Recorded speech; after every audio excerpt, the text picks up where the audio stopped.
Uma vez, um renomado filósofo cientista disse: é impossível um anime isekai do Esquadrão Suicida ser ruim. Então vem comigo acompanhar um recap desse anime semanalmente, que por sinal já começou diferente lançando 3 episódios de uma só vez e eu já tô falando muito, quebrei o clima, bora.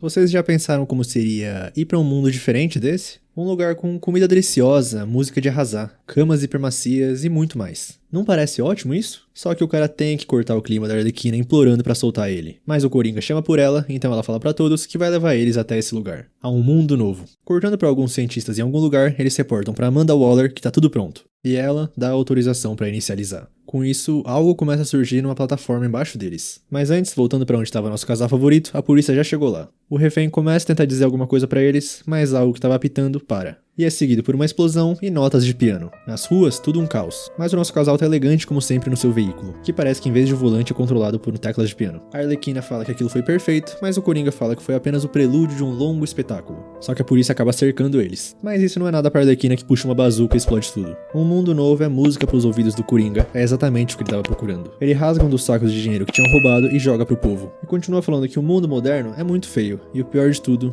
é muito injusto. Cortando pros cientistas, parece que aconteceu algum problema. A potência é menor do que eles esperavam e não vai durar muito. Assim, a Amanda Waller fala pra aumentar a carga. Só que os cientistas falam que vai ser muita pressão pra ela. Mas a Amanda continua falando que ela não é uma pessoa, é só uma ferramenta pra abrir o portal. Desse jeito, ordens seguidas. Com o Coringa, ele fala que a Arlequina tem razão. No fundo, todo mundo pensa assim. Até os privilegiados que comem bem todos os dias e ficam por aí dando ordens aos seus inúmeros lacaios. Eles têm que abandonar o barco e ir pra um outro lugar, pra um novo mundo. A polícia continua atrás deles, mas eles nem se preocupam. Assim, a Arlequina usa seu taco pra jogar algumas bombas nos carros e explodirem eles. O Coringa continua falando que o motivo é porque a alma, a existência deles, ou o nome que ela quiser dar, tá gritando por dentro. Tá dizendo, isso não sou eu de verdade. As pessoas são idiotas, mas ninguém dá o salto adiante. Por isso, eles vão mudar as coisas. Usar o que for preciso, seja armas, pedaços de papel, tudo pra mudar o mundo. Mas de repente a Arlequina interrompe ele para o carro. Ela quer aproveitar uma bebida antes disso. Mudar o mundo é um trabalho puxado, né? E ela manda ele esperar aí porque a bebida fica ainda mais saborosa quando ela toma esperando o amado. E antes dela entrar, o Coringa chama ela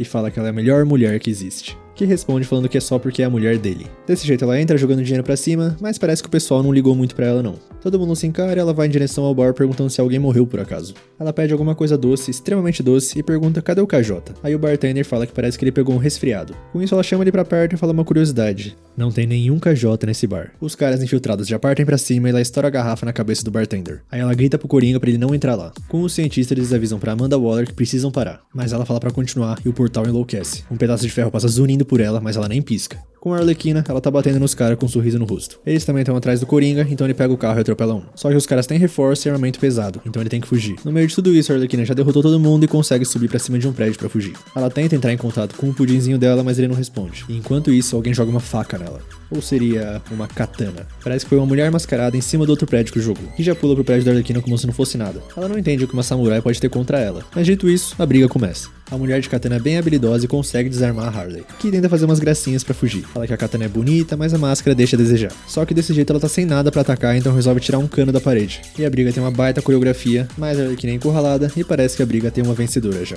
Com os cientistas, parece que a turbulência finalmente parou. E voltando pra nossa menina Harley, ela é entregue aos militares. Só que eles reportam pra menina de katana que o Coringa parece que escapou. Voltando pros cientistas de novo, a Amanda Waller fala que tudo começa ali. Eles finalmente abriram um portal pra um novo mundo. Parece que a parte do Isekai vai começar. Só que cortando para 6 meses depois, na Argus, a agência de respaldo e gestão para unificação de super-humanos, o chefe de lá tá falando que a Amanda Waller é maluca. Eles são super vilões, os piores dos piores. E se der algo errado, vai sobrar pra ele. Mas ela pergunta se tá tentando comprar uma briga com ela, porque ela já tem permissão. Além disso, ela sabe que ele já tem um grande problema nas mãos. Uma certa discrepância entre o número de suprimentos que chega ao asilo e os que saem. Curiosamente, desde que ele assumiu. Então é bom ele calar a boca e obedecer a ela, senão vai passar o resto dos dias atrás das grades, e não na frente delas. Assim chegam na sala da nossa menina Harley, que tá vendo o desenho e nem liga pra eles. Aí a Amanda desliga e tá na hora de partir. Ela vai ter que fazer um trabalhinho pra ela. Desse jeito ela é algemada e começa a sair, mas o cara para ela. E começa a falar que foi mais do que bom pra ela. Deu o melhor tratamento possível. E ele quer receber pelo menos um obrigado, mas recebe um chute na Holanda. E ela avisa que só existe um cara com acesso livre pra ela, romanticamente e fisicamente. Mas os caras dão um choque nela e ela desmaia. A Amanda Waller não quer saber de nada e já fala pro cara mostrar a próxima cela. Ele vê a lista das pessoas e tá em choque porque ninguém em sã consciência deixaria essa escória sair.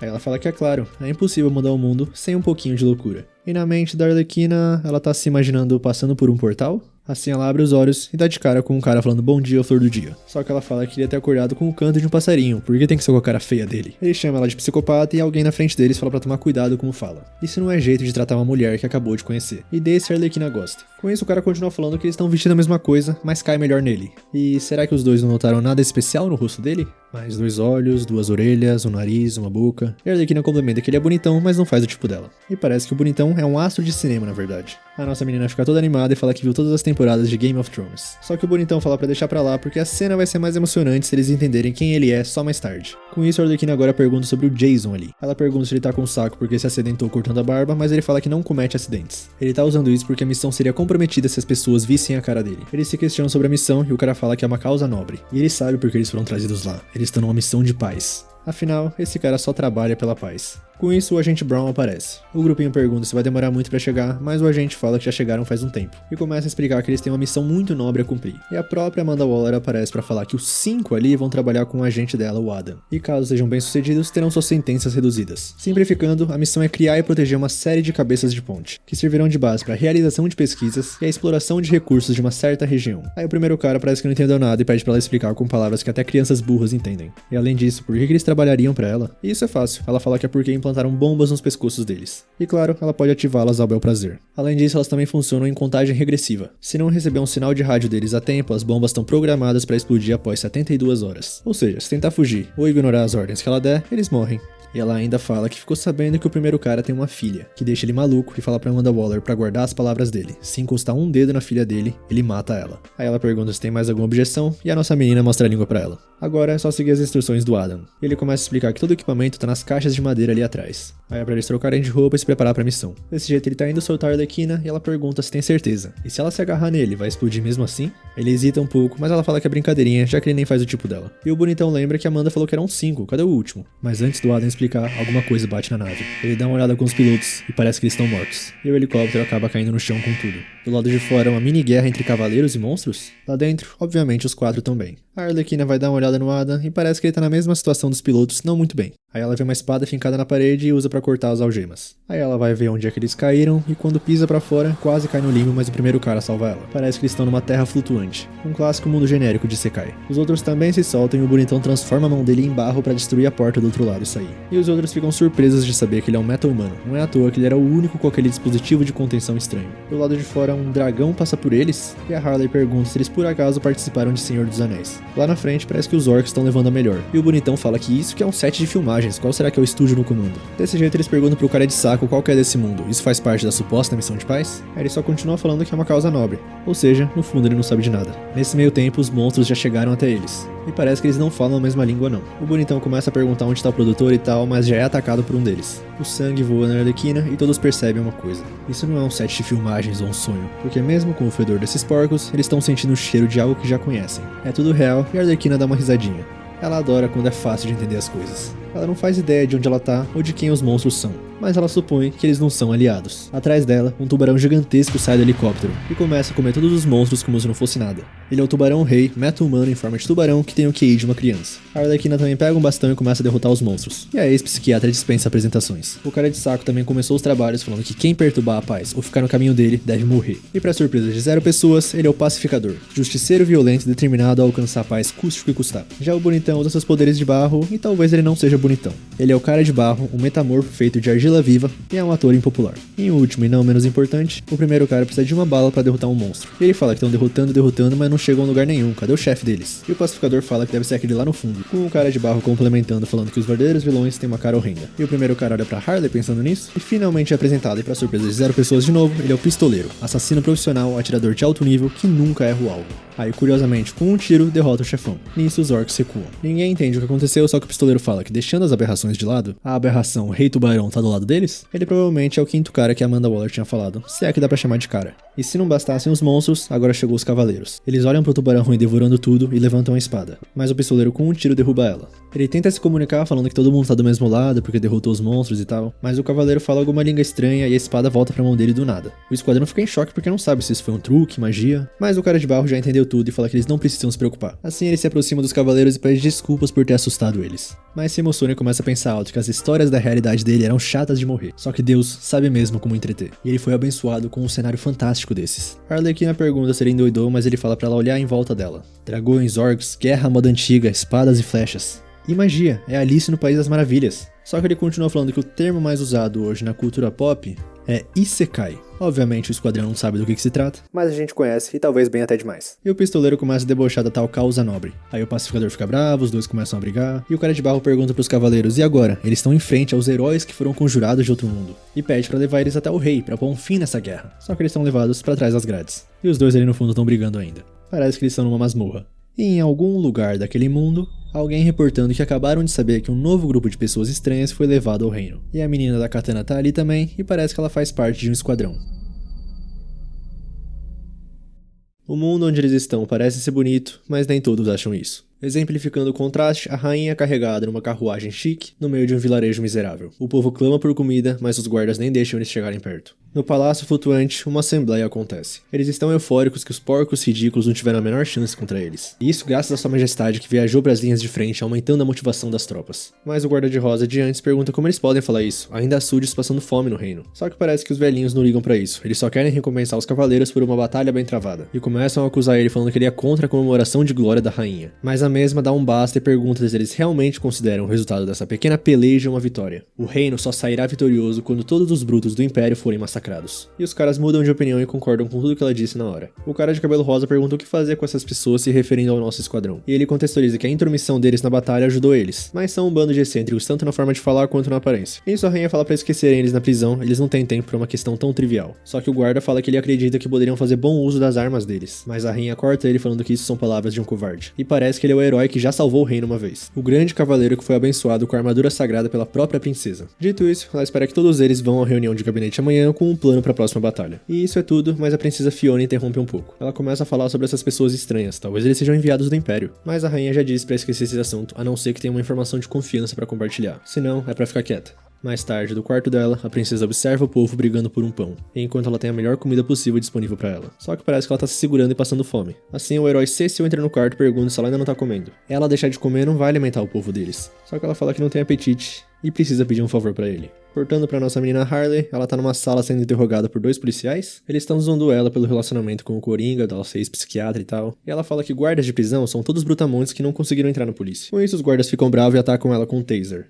Ela tá quase desmaiando, mas houve uma explosão. É o pudinzinho dela que veio pra salvar ela, ou será que era tudo um sonho? Parece que ela acordou com os guardas dando uma bronca nos outros prisioneiros. E fala que a realidade é realmente uma droga. O cara de barro começa a falar que chegou à conclusão que já que ninguém foi buscar eles depois de todo esse tempo, talvez eles não sejam bem-vindos ali. E o pistoleiro fala que qualquer ser pensante pode ver que eles estão na droga de uma prisão. Mas o cara de barro tá tão frustrado quanto ele. Eles só venceram a batalha graças a eles deviam ser tratados como heróis. Ele tava adorando a ideia de ser conjurado num mundo de Isekai. Mas claramente Deus não tem a menor ideia dos princípios básicos de uma narrativa. E o pistoleiro já entendeu tudo. Ele é um daqueles estrelinhas que todo mundo odeia porque fica exigindo mudanças de roteiro. Não é à toa que ninguém conhece ele, um Zé Ninguém de terceira. Mas o pacificador corta eles e fala que o tempo é o principal problema deles. 3, 2, 1, e com isso fazem exatamente 12 horas desde que o helicóptero caiu. Se tudo que a Amanda Waller falou for verdade, daqui a 60 horas a cabeça deles vai explodir. Eles precisam dar um jeito de voltar pro helicóptero antes disso. E todo mundo tá impressionado que realmente existe um cérebro dentro do saco. A Arlequina questiona porque ela achou que ele trabalhava com a Amanda. E a tal causa nobre. Mas ele fala que a única dama que ele serve é a liberdade. Só que ele tá disposto a fazer o que a Amanda quiser se necessário. Com isso, o cara de barro fala que não vê mais motivos pra ficar ali e levanta e vai em direção às grades. O pistoleiro fala que já tentaram de tudo pra abrir isso e tal, mas força bruta não é o estilo do cara de barro. E ele simplesmente passa pelas grades. Agora é pra eles esperarem ali que ele vai fazer a história avançar.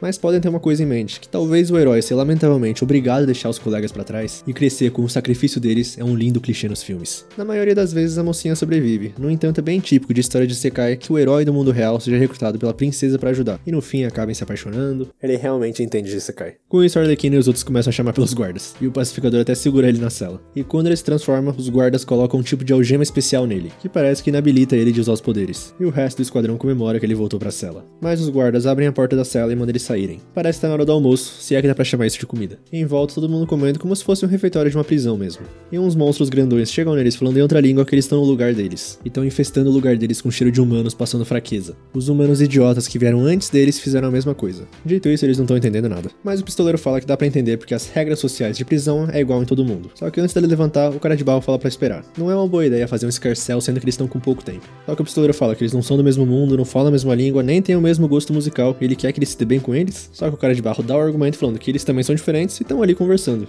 E outra, se pelo menos eles tivessem trazido o Rei Tubarão, daí poderiam ter resolvido de outro jeito, com a diplomacia da porrada. Só que parece que eles não conseguiram nem acordar ele. Nesse meio tempo, os monstros continuam chiando e o cara de barro tenta se comunicar com eles. O monstro mandando ele sair e ele falando que é impressionante que ele é o chefão. E ainda fala pros outros que tá entendendo ele, sentindo o clima pelas caras e atitudes. O monstro pergunta se ele tá debochando dele e o cara de barro responde que os guardas dali são realmente deploráveis. Papo vai, papo vem, o monstro perde a paciência e dá um soco nele. Com isso eles começam a rir, mas a Arlequina pega a sopa do monstro e toma tudo de uma vez. E fala que tem gosto de vômito. Com isso o monstro fica irado e a batalha começa. O pacificador é mais forte que todos eles, a Arlequina também e o pistoleiro também. Os guardas chegam ouvindo toda essa comoção e o nosso trio já tá fazendo a pose da vitória. Assim os guardas falam pra trazerem as varinhas e os outros prisioneiros ficam desesperados. Aí eles chegam com os bastões que joga todo mundo pra cima e esmaga eles com a gravidade. E todos são jogados nas celas disciplinares, até o Rei Tubarão que tava dormindo. E o pistoleiro já tá aceitando a ideia de que isso daí é realmente um isekai, com magia, bruxaria, essas coisas.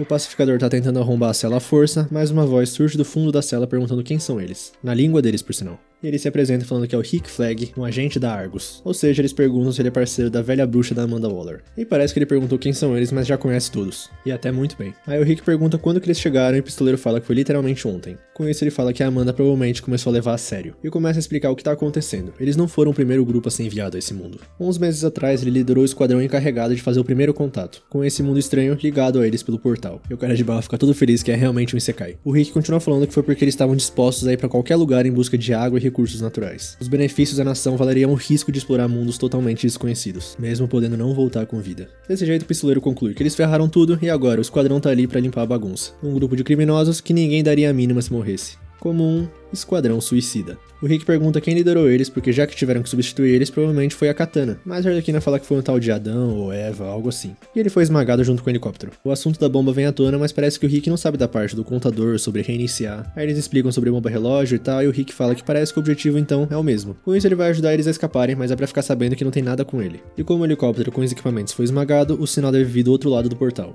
Aí a única forma de captar ondas de rádio do mundo deles é ficando perto do portal. E ele pode guiar eles até lá, supondo que seja o mesmo portal que ele usou. A nossa menina não fica muito feliz com a ideia de serem amiguinhos. E enquanto eles estão discutindo, uma barriga ronca. O tubarão rei acorda falando eu ter fome e cheirar sangue. Ele começa a se aproximar do esquadrão, mas o Rick fala pro Nanaue esperar. Esse é o nome real dele, e ele começa a falar que se ele tá com fome, eles também estão. E magicamente a comida tá do outro lado, então eles podem ir todos juntos pegar. É só ir até a porta e abrir ela. O Nanaue percebe que a porta tá trancada, mas o Rick fala que a porta era pra estar aberta. A Arlequina também começa a botar pilha e os guardas ouvem esse barulho todo. Com isso ele abre e a Arlequina pega o bastão do guarda e bate nele. E parece que ela ficou bem forte. Nem ela entendeu e o bastão quebrou. O Rick fala pra ir logo antes da comoção ficar maior, mas o pistoleiro fala que melhor mais comoção. Assim o cara de barro vai lá, pega as chaves e destrava as algemas e fala que vai cuidar disso. E faz várias cópias da chave e abre todas as celas. Realmente ele tava certo, os poderes dele são mais fortes naquele mundo. Ele começa a dar um discurso inspiracional pros prisioneiros, mas o pacificador corta ele e dá um gritão pra todo mundo sair que a hora é agora. Cadê as presas e garras? Cadê o espírito de luta? E com o tubarão rei do lado dele comendo uma pessoa viva? Acho que os caras entenderam quem é que manda ali. Só que mais guardas chegam e usam o mesmo truque de gravidade. Só que dessa vez a Arlequina consegue resistir e ataca eles. O cara de barro também e eles começam a fugir. Mais guardas aparecem no caminho, mas eles se livram deles. O pacificador pega os guardas e joga pro Nanaue comer. O cara de barro se sentindo o próprio protagonista de um mundo. E a Arlequina sendo a Arlequina, usando o bastão que deixa ela mais forte. Aí os outros monstros aparecem pra ajudar eles e a batalha fica louca.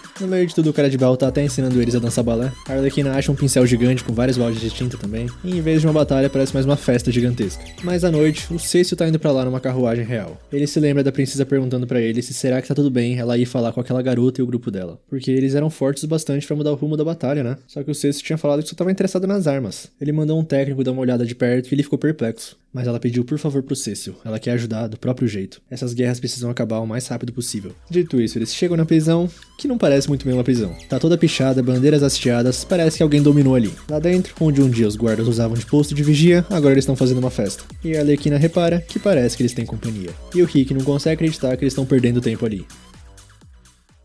A guerra entre os Cavaleiros Reais e o Império dos Monstros já começou. Uma batalha muito feroz e sanguinária acontece embaixo, e lá em cima, a casa é a TV desse mundo. Só que com narração exclusiva da Arlequina e comentários precisos do nosso pistoleiro. Parece que eles se equiparam em número de tropas, mas um dos lados tá tentando cercar o castelo. Então é mais do que evidente qual vai ser o resultado. O nosso comentarista começa a falar que quando ele tava no exército, o imbecil do comandante dele disse uma vez: Nunca ataque o inimigo de frente, a não ser que você tenha a bunda no lugar da cabeça. Que canetada do pistoleiro. Além disso, a disciplina das forças imperiais é fora do normal. Eles se movem como uma unidade de forças especiais moderna, mesmo sendo só feras. Assim ele sai do personagem um pouco e pergunta pro pacificador quanto tempo resta. E 3, 2, 1, exatas 30 horas a partir de agora. E o pistoleiro fala que isso não é tempo suficiente pra bolar um plano decente. O que talvez ferre com tudo porque é evidente que eles têm um comandante de primeira. Agora voltando um pouco no tempo pra contextualizar, pra você que tá um pouco perdido, o Cecil ia entrando na prisão pra ver o que tá acontecendo, mas o nosso esquadrão suicida intercepta ele. Os monstros também aparecem pra mostrar que tem reforços, e o Cecil começa a falar com eles, só que eles não entendem nada. Por sinal, eles reconhecem ele. A Arlequina fala que ele é o cara que parece um vendedor de seguros pra lá de estressado. Ele começa a falar que é uma rebelião contra o reino, mas eles não entendem. Aí o pistoleiro começa a zoar ele, imitando ele, falando que é careca. Finalmente alguém trouxe à tona o assunto do cabelo dele, porque eu ficava impressionado toda vez que via. E acho que dessa vez o Cecil entendeu o que eles estavam falando. Assim ele puxa a espada e joga em direção à Arlequina, mas o tubarão rei intercepta. E come a espada. O Cecil usa uma magia pra espada voltar pra mão dele e ela corta a barriga do Nanaue. Só que a barriga dele se regenera na hora. Só que antes que a briga começasse de vez, o Rick aparece. Pode deixar com ele que ele teve uma ideia e vai cuidar disso. O pistoleiro não quer aceitar porque ele nunca recua uma briga. Mas o Rick fala que se eles comprarem essa briga, vai ter cavaleiros na cola deles dali até o portal. E isso vai tomar um tempo que eles não têm.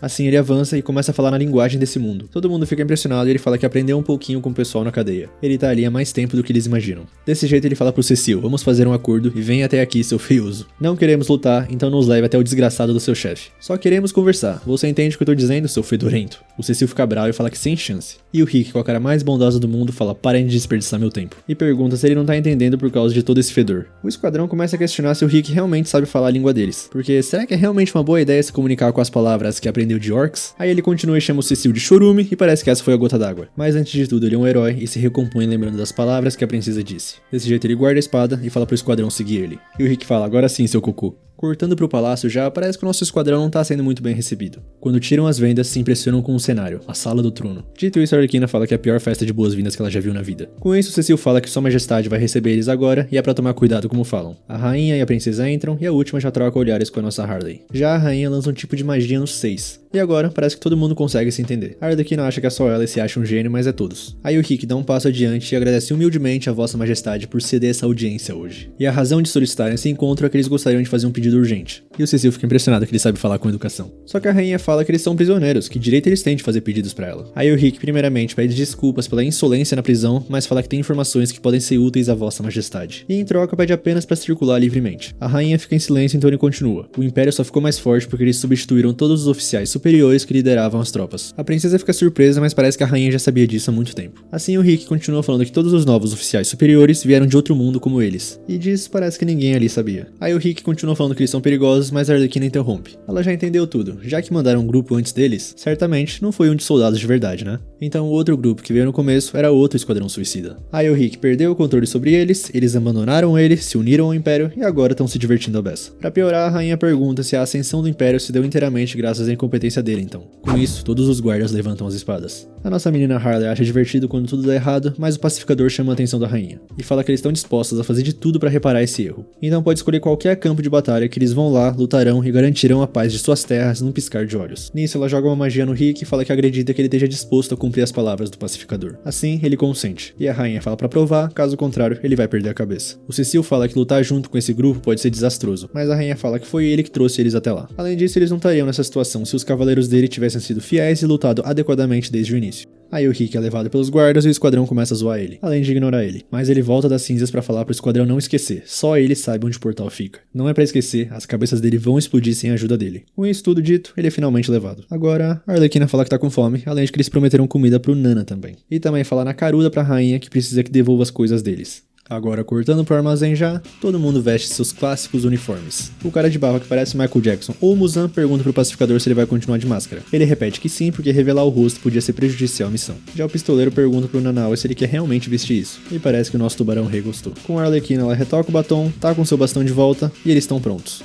Agora a gente volta pra batalha oficialmente transmitida pelo Esquadrão Suicida TV. Parece que eles só não estão lutando porque o Cecil falou pra ficar fora disso. Só cavaleiros reais, nada de forasteiros. Só que o cara de barro fala que ajudando eles pode ser que eles comecem a ver eles com bons olhos. Um clichê bem comum em filmes. Só que o pacificador fala que é melhor um aliado morto do que um inútil. E sendo sincero, o pistoleiro fala que seria uma baita dor de cabeça tentar derrotar essas coisas. Porque essas bestas parecem guerreiros kamikaze. Ele nem imagina como foi o treinamento. Mas a Arlequina fala que não teve nada de treinamento. Ela reconhece lavagem cerebral de longe. Só vê os cachorrinhos que estão na retaguarda. droga, eles nem lutaram e já estão feridos. E mesmo assim não parecem relutantes a lutar, sem dar a mínima pra própria dor. E ela sabe disso porque ela tem experiência própria com lavagem cerebral. Esse é o pilar da história da Harleen Quinzel Fracotte antes de se libertar. Com isso, o pistoleiro começa a pensar, lavagem cerebral, animais obedientes e outro grupo dispensável de criminosos como eles. Tudo isso soa muito familiar, então ele fala pro esquadrão que eles vão entrar em ação. Ele já tem uma boa ideia de quem é o comandante deles. Além de que ele vai ouvir o que ele tem a dizer. É um camarada da prisão. E o pistoleiro nem lembra de quantas vezes salvou a pele dele. Assim eles começam a dar a volta no castelo porque uma fortaleza dessas tem que ter alguma rota de fuga. Com isso o cara de barro pede pra todo mundo recuar, porque um cenário ruim leva a um filme ruim.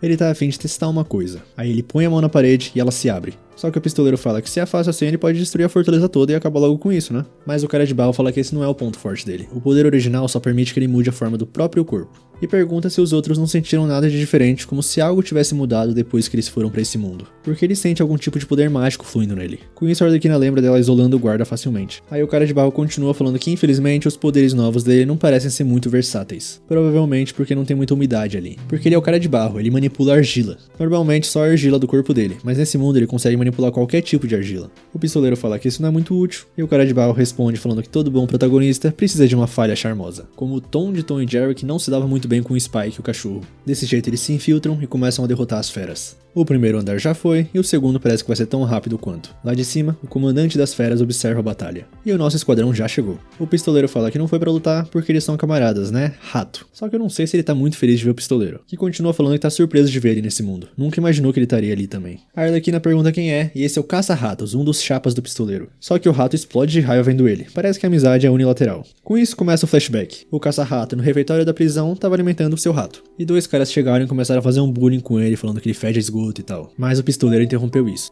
É pra parar de tentar provocar ele. Claro, ele é o louco, miserável dos ratos. Mas os outros dois ali também não iam conseguir fazer nada sem reunir o seu bando de ratos. Esse cara é só um introvertido sombrio que fede lata de lixo. Além disso, ele aposta que o ele é todo enrugado e afasta as mulheres. Mas e daí? Os dois ali por acaso são dois super-humanos que podem fazer o que bem entendem? Assim manda os dois se mandarem. E ele chega no rato todo orgulhoso da justiça que fez. Mais tarde, ele foi levar um pedaço de queijo na sala do rato. Tava indo pro lixo, mas não vamos nos apegar aos detalhes. Além disso, ele troca pelo que o rato estava comendo. E ainda fala que tava com gosto de esgoto. Outro dia, o rato estava fazendo suas necessidades, e o pistoleiro chegou falando que ele precisa dar um trato no visual, pra intimidar os outros, sabe? E puxa a maquininha. Outro dia, os prisioneiros estão decidindo que filme ver. Os dois querem ver o mesmo gênero, mas um fala pra ver com humanos reais, já o pistoleiro quer ver um de ratos porque é a única coisa que funciona com o rato. Ele é um que adora então é pra dar uma chance. Parece que realmente, durante os dias do rato lá na prisão, ele só tinha inimigos. Voltando pro presente, o pistoleiro não consegue entender toda a raiva. E o rato manda as feras atacarem eles. O pistoleiro ainda tá sem entender, e pelo que se lembra, o poder do rato só dá controle sobre ratos.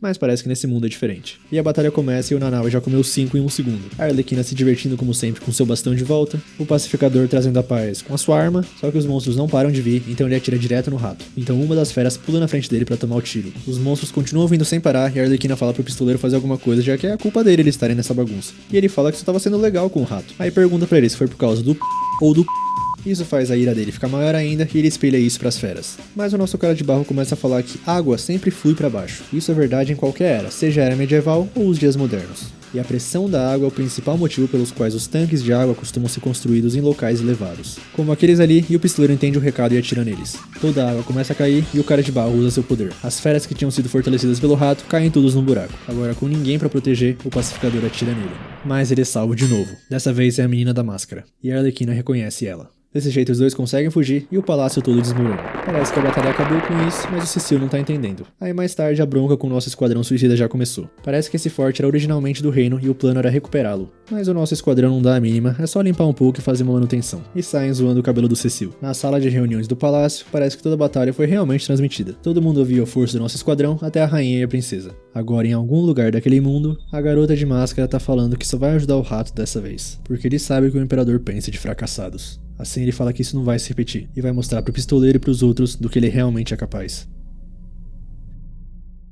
E novamente a gente se vê no sonho da Arlequina. Uns caras de uma gangue entraram num prédio procurando pelo Coringa e ele tá observando tudo pelas câmeras. Assim ele começa a perguntar pra Harley se ela sabe qual que é o truque pra caçar ratos. Só que ela fala que talvez não seja o momento apropriado pra falar dessas coisas nojentas. Mas ele continua que nessa cidade tem tantos ratos infestando ela, como as gangues, elas invadem lugares, roubam dinheiro, raptam pessoas. A escória da sociedade. Enquanto isso, com a nossa gangue, eles encontraram duas pegadas, de duas pessoas diferentes. E supõe que deve ser do Coringa e da Arlequina. E quando o Coringa ia revelar a melhor forma de caçar ratos, a nossa menina acorda. Ela dá bom dia pra todo mundo, mas pelo jeito eles estão na masmorra ainda. Porque o acordo seria que eles dariam liberdade pra eles se eles entregassem resultados, certo? Só que pelo jeito foi um erro se comportarem. Com isso a princesa Fiona aparece pra falar com eles. O cara de barro começa a tentar cortejar ela, mas o pistoleiro não quer saber de papo furado. Ele quer saber quando vão deixar eles saírem. Mas ela fala que sente muito porque não sabe. Só que considerando as contribuições deles, o pessoal dali devia tratar eles bem. E ela pede perdão de novo porque não pareceu muito convincente não. Aí ela dá uma encarada na Arlequina e a nossa menina pergunta o que foi, porque ela notou que tá encarando desde ontem. E ela fica irritada porque tem algo no olhar da princesinha que incomoda ela. Ela é tímida demais pra dizer o que pensa e tem medo da opinião dos outros. E sussurra que é como uma covarde que ela conhecia. Dito isso, a princesa não fala nada e o Cecil chega. Finalmente chegou a hora do nosso esquadrão sair, porque a rainha chamou eles. Agora voltando um pouco no passado, mais especificamente da nossa princesa Fiona, ela brinca com seus amigos na cidade. Eles até dão uma bronca nela, falando pra ela parar com essa fala requintada, já que ela tá disfarçada de plebeia. Aí ela pergunta sobre o irmãozinho do menino, o No. Mas parece que ele tá doente ainda, o preço do pão subiu de novo. Não tem nem mais chaminés pra ele limpar, talvez ele mesmo tenha que ir lá sujar. Com isso lá embaixo, o Cecil falando pra Fiona voltar. E parece que o pessoal não gosta muito da realeza. E pra finalizar, o No pergunta se ela sabe quando a guerra vai acabar, mas ela não sabe. Ela só mostra que eles estão ali, perto das montanhas. Mais tarde, a rainha dá uma bronca nela. E aí que foi os guardas da cidade que informaram ela, não o Cecil. O que ela fez é vergonhoso. Ela forçou o futuro comandante dos Cavaleiros Reais a mentir pra rainha. Ela tem que se lembrar que eles são membros da realeza, têm status superior aos plebeus. E deveres diferentes dos deles. Mas antes da rainha sair, a princesa pergunta qual que é o dever deles então? E ela fala que é acabar com a guerra. Desse jeito, cortando pra outro dia chuvoso, parece que o No foi uma das vítimas da guerra. Mas voltando ela pra realidade, o Cecil chama ela porque tá na hora de começar o conselho de guerra, mesmo que ela não precise participar. Só que ela quer estar lá de qualquer jeito. Logo no conselho eles observam o tamanho do exército inimigo. O Cecil informa toda a situação, onde eles estão e felizmente eles são bem lentos. No entanto, os guardas que eles deixaram na fortaleza reconquistada não são suficientes para lidar com esse número todo. Eles têm que agir, senão vão abrir caminho à força pela ponte dentro de 1 ou 2 dias. Todos ficam apreensivos, mas a nossa menina Harley interrompe todo mundo para perguntar por que eles estão algemados ainda. E o tal acordo? Com isso a princesa fala que é muita petulância dela de falar isso depois deles destruírem a fortaleza que eles deveriam recuperar. E ela chama o Rick e pergunta quem que tá liderando o exército deles, já que ele tem tantas informações assim. E como eles mantêm um comando tão rígido das tropas também. Mas antes o Rick pede para saber qual foi a série de eventos que levou a essa guerra, para entender melhor o inimigo. Dessa maneira o Cecil começa a falar que o reino tá em guerra contra as forças imperiais há diversas décadas. Só que não passava de pequenos conflitos, mas tudo se intensificou drasticamente nos últimos 6 meses. Muito por causa dos elfos e dos homens-feras que traíram eles e se aliaram ao império. Quem eles enfrentaram na fortaleza, antigamente eram súditos do reino deles. E o nosso esquadrão fala que entende porque olha só como eles tratam os heróis de guerra. Isto posto, o Rick fala que foi o caça-rato que fez os homens-fera trair eles. Ele é o homem que tá liderando o exército e contextualiza sobre o poder dele. Só que o pistoleiro começa a falar que ele nunca foi muito forte quando eles estavam na cadeia. Mas o Rick fala pra ele ficar quieto porque ele tem que blefar pra sair dessa. Com isso a rainha pergunta o que ele sugere pra impedir o exército deles. Aí eles não sabem e começam a discutir, mas o pistoleiro tem uma pergunta melhor. Por que o Rick, o tal esquadrão avançado de antes, não explodiu os miolos dele quando ele saiu de controle? Só que ele não faz ideia de como aconteceu, mas as bombas foram desarmadas sem que ele percebesse. Aliás, provavelmente por isso que Amanda Waller colocou uma contagem regressiva no deles. Ouvindo tudo isso, a rainha fala que eles vão voltar pra prisão se é isso tudo que eles têm a oferecer. Mas a Harley teve uma ideia genial. O truque pra caçar ratos. O cara de barro pergunta o que ela andou bebendo porque ele quer um gole também, mas ela fala que só lembrou de uma coisa que o pudinzinho dela contou. Aí ela conta pra todo mundo, menos pra gente que tá assistindo pra manter o suspense, e o pistoleiro fala que faz sentido, qualquer pessoa que já lutou contra ele chegaria à mesma conclusão. Só que o pacificador fala que isso vai exigir não só que eles impeçam o exército dele, como também atraia ele pra linha de frente. Eles precisam de mais pessoas. Assim sendo, Rick pede uma parte do exército da rainha, e quando eles impedirem dessa vez, ela considerar a liberdade que ele prometeu, talvez? Os ministros ficam bem bravos, mas a princesa fala que pode ser benéfico mostrarem alguma confiança a essas pessoas. E os velhos pedem pra ela ficar de fora porque ela não tá pronta pra arcar com as responsabilidades de se eles deixarem as tropas morrerem à toa. E o Cecil também fala que seria uma imprudência. Os únicos cavaleiros que ainda têm condição de lutar são os que estão diretamente sob as ordens dele. E mesmo assim, não é o suficiente. Com isso, nossa menina Harley fala que ele tá repleto de caras morrendo de vontade de ir, na verdade. Desse jeito, cortando pro dia da batalha, os caras de quem a Arlequina tava falando são os prisioneiros da prisão que o nosso esquadrão dominou. E o grandão tem até apelido, é o Pé de Feijão.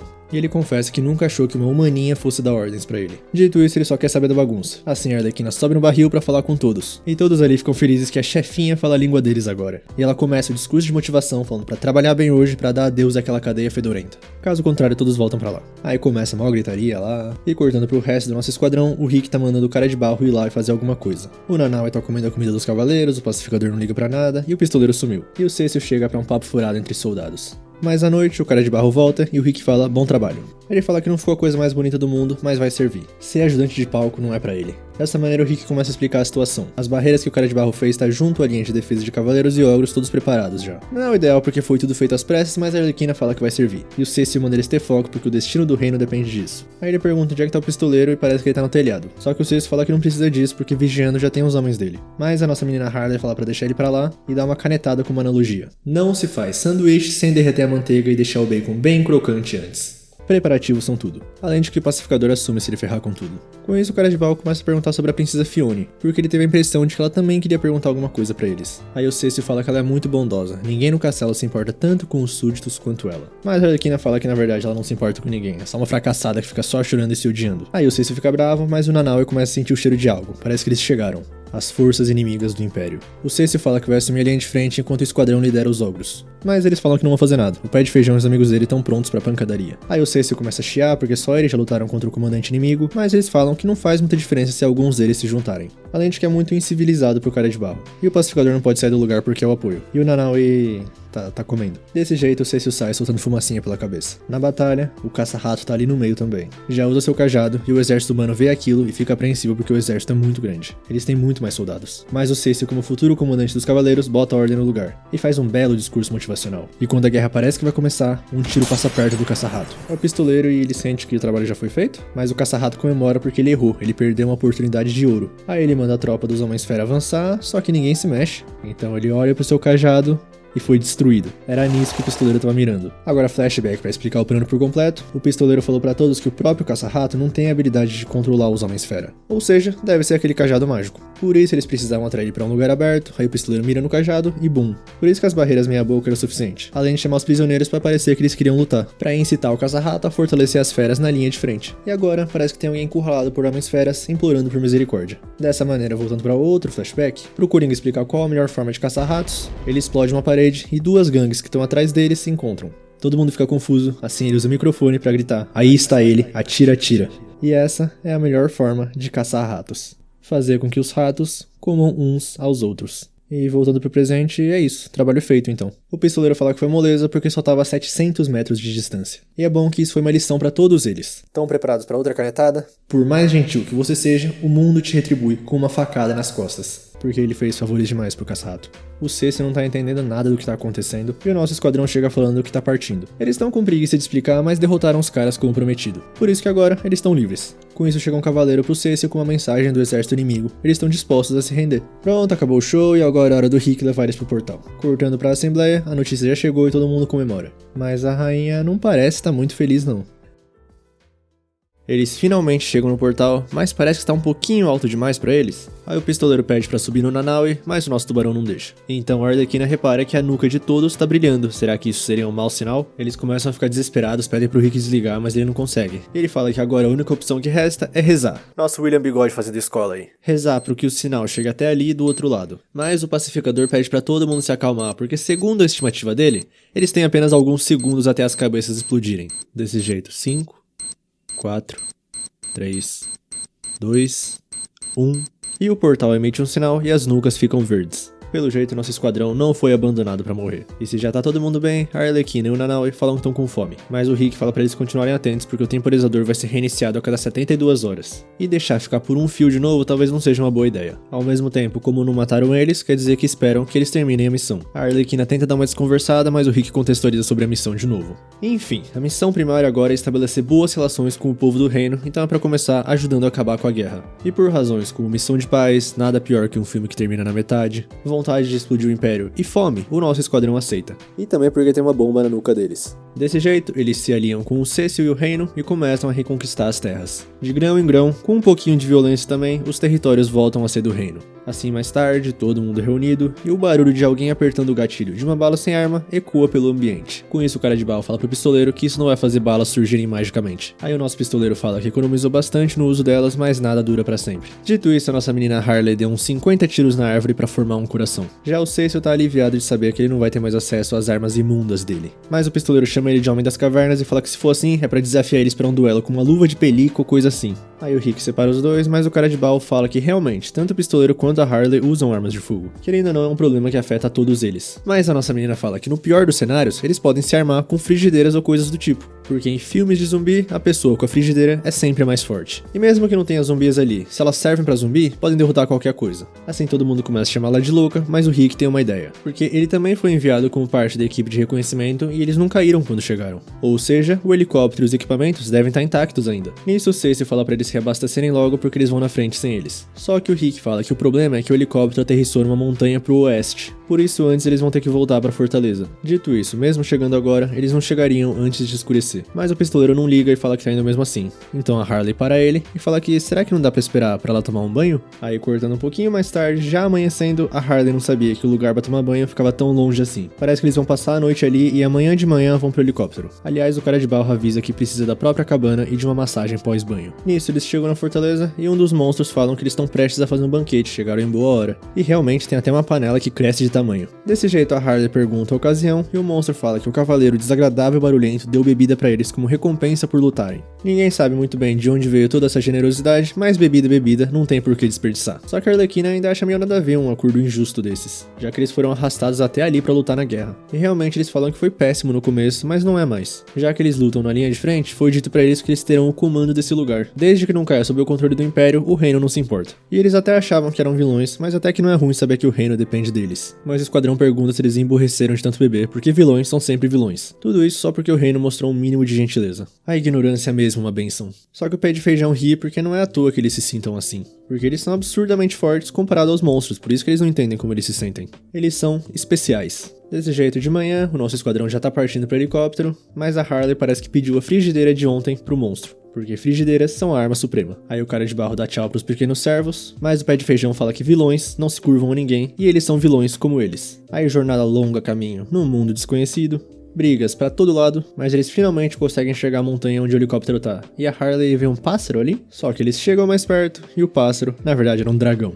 Parece que ele tá usando o helicóptero como ninho. E eles chegam à conclusão de que uma equipe de fracotes com equipamento porcaria não parece o ideal pra matar um dragão. Além de que o dragão devia ser o último boss, né? O clímax da história. E o pistoleiro fala que ele só precisa de uma besta porque viu usarem uma pra matar um dragão em Game of Thrones. Mas de qualquer jeito, o helicóptero tá cheio de equipamentos e munição, então eles não podem desistir e voltar de mãos abanando. Mas o esquadrão nem tinha pensado nisso, e o cara de barro fala que vai assumir o controle. Assim ele começa a se transformar.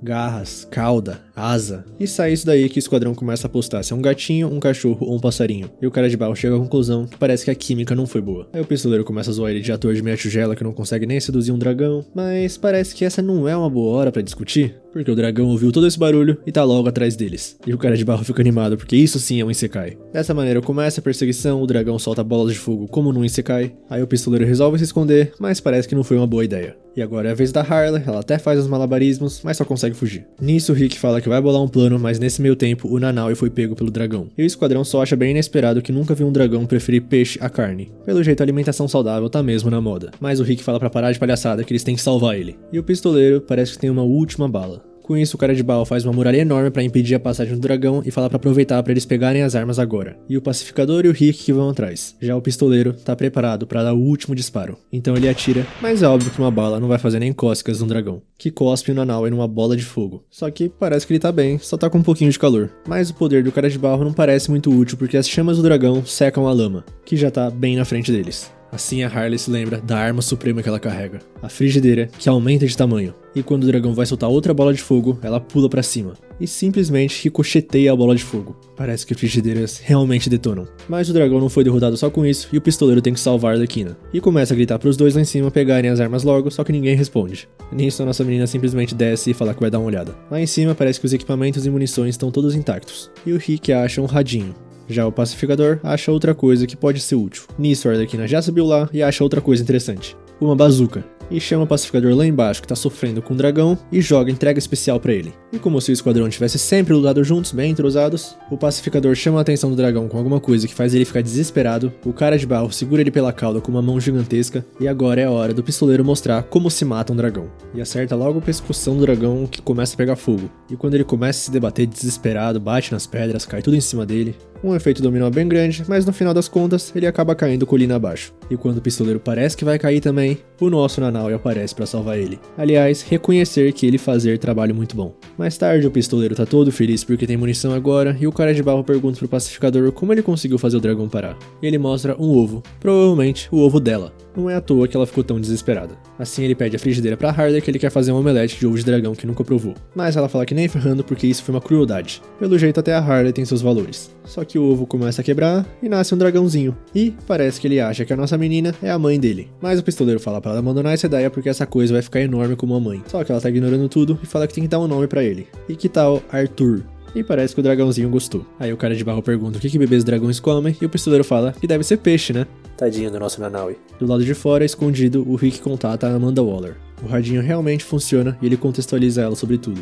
Desse jeito, sobre a equipe de reconhecimento antiga, pode se livrar deles. Voltando pra dentro do helicóptero, o pacificador fala que não tem mais salvação, o dragão fez um bom estrago nele. Vão ter que voltar a pé. Assim todo mundo voltando, carregando os equipamentos, a Harley com seu pet novo, mas ela começa a sentir um cheiro estranho. Então eles dão a volta na colina e a fortaleza tá em chamas, com 2 indivíduos em cima deles que não parecem ser humanos comuns. O esquadrão observa de longe, os soldados, os orcs, todos foram derrotados. O pé de feijão tenta rastejar para se salvar com a Arlequina vendo tudo isso, mas uma mulher simplesmente decepa a cabeça dele, uma elfa. Com isso, a Arlequina dá o Arthur pro Rick e o esquadrão já entendeu o recado. Sem pensar muito, eles partem pra cima. E a Arlequina já começa indo pra cima, arrastando sua panela no chão. Os elfos vão atacar ela, mas o pistoleiro tá de retaguarda. O Nanaue também já começou, o pacificador também, mas de repente uma baita explosão. O pacificador conseguiu se proteger usando a elfa de escudo, mas parece que 2 vilões acabaram de chegar. A mulher começa a jogar cristais por toda parte, e atrás dela, um exército de elfos aparece, carregando um trono vazio, onde o velho de capacete se senta. Ele começa a debochar do esquadrão, o pistoleiro tenta dar um tiro nele, mas a mulher consegue proteger o cientista maluco. Palavras do nosso pistoleiro que chamou ele de cientista maluco e a mulher de bruxa. Nisso, a Arlequina começa a perguntar o que ele quer, porque tá na cara que ele é mais outro lacaio do Império. Vieram vingar o amiguinho roedor ou alguma coisa? Mas o cientista maluco fala que não dá a mínima pra um Zé Ninguém como caça-rato. Assim, a bruxa fala que a fortaleza deles já ruiu, então não tem motivo pra eles lutarem ali. Dito isso, a nossa Harley ignora tudo que ela fala e fala que vai acabar com a raça da bruxa. E começa um ataque sincronizado com o pacificador jogando 2 granadas e o pistoleiro atirando nelas no ar pra explodir. E a Arlequina usa fumaça pra atacar de surpresa o cientista, que consegue se proteger. E de algum jeito ele controla os elfos pra atacar ela. Parece que ele já tinha previsto tudo isso, além do ataque surpresa de agora do cara de barro. E ele fala que é lindo porque até os palermas mais burros podem ser soldados úteis se pensarem juntos. Agora é a vez da Nanaue que parte pra cima, os elfos atacam ele, mas só conseguem arranhar o corpo dele. Então quem vai enfrentar ele é a bruxa. Ela se protege com o mesmo escudo, mas os dentes do Nanaue são fortes demais. Por isso ela começa a sair voando tentando derrubar ele. E quando ele vai conseguir quebrar o escudo, ela joga ele com tudo no mar. Que teoricamente é o habitat natural dele, mas também tem um inimigo lá. Um jacaré humanoide falante e o irmão dele um polvo gigante. Foi mal, eu não conheço muitos personagens da DC. Em Terra, o nosso esquadrão suicida é bem mais forte que os elfos, só que eles estão em muito número. Eles não param de ir, são entrosados, não tem medo da morte. Então a Arlequina começa a falar que odeia cabeçudos presunçosos. Eles só sabem falar, mas não conseguem fazer nada sozinhos. Isso o cientista maluco pega a provocação e começa a transformar os cristais verdes em vermelhos. E o cara de barro do nada tá num palco onde a plateia tá rindo dele. O pistoleiro tá com a filha dele apontando uma arma pra ele. E o pacificador tá num cenário pós-guerra. Parece que esses são os poderes do cientista maluco. E foi só pra mostrar pra Arlequina que ele sabe fazer coisas sozinho sim. Mas a bruxa manda ele parar de fazer eles sofrerem, porque ela achou que ele queria manter a classe. Mas ele fala que homens sábios como ele têm o dever de educar e disciplinar os tolos. Com isso, uma elfa entrega a arma do pistoleiro pra ele. E fala que também uma vez um homem sábio disse que não há cura pra estupidez.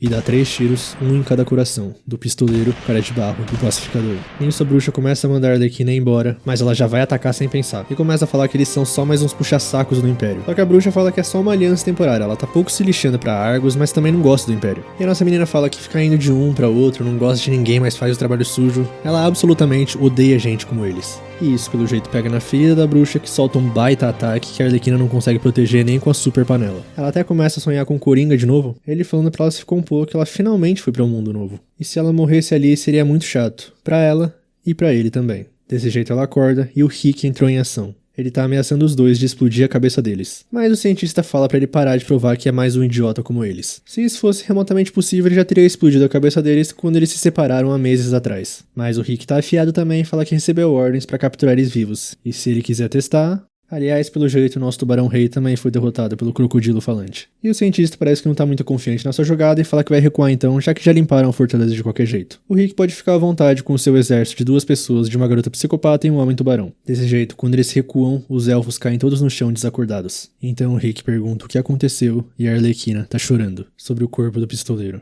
Todos eles estão mortos. Mas alguém aparece e fala que ela tirou de letra o choro, só que a pose tá totalmente errada. Numa cena como essa, claro que ela precisaria ou deitar no colo dele ou cobrir ele com um abraço. O nosso cara de barro tá vivo. Ele não sabe se foi intervenção divina, mas as balas pararam por algum motivo. Só o impacto que realmente doeu e derrubaram eles pra valer. Com isso ele dá um tapinha na cara do pistoleiro e ele levanta. A mesma coisa com o pacificador e a bala realmente parou. O cara de barro pergunta se o pistoleiro modificou a arma de algum jeito e tal, mas não, e as balas param de brilhar verde. Voltando pro palácio, todos eles foram presos de novo. E o Cecil começa a perguntar como é que eles tiveram essa derrota lamentável, porque ele achou que eles eram praticamente invencíveis com as armas imundas deles. Só que ninguém fala nada, nenhuma resposta espertinha. Na assembleia tá todo mundo em choque de como o cientista maluco conseguiu controlar todos os elfos, mas a rainha dá um basta no pânico. E começa a falar que é inegável que eles perderam a fortaleza nessa batalha. Mas o que mais eles perderam? Nada, além de prisioneiros vulgares. Então não precisa desse alvoroço todo. Com isso ela decide que a culpa da fortaleza ter sido perdida é inteiramente de quem libertou os prisioneiros. Agora é hora de enforcar todos eles, porque confiar nessas pessoas estranhas foi um engano. A princesa tenta intervir falando que executar eles não vai mudar nada, mas a rainha já tá certa que pelo menos isso vai servir para manter o exército em linha e vai ser uma mensagem importante para a população, que eles devem proteger o reino com as próprias mãos. Logo mais tarde, no quarto da princesa, ela tá contando tudo pro Cecil. Ele também concorda que a execução não vai mudar nada.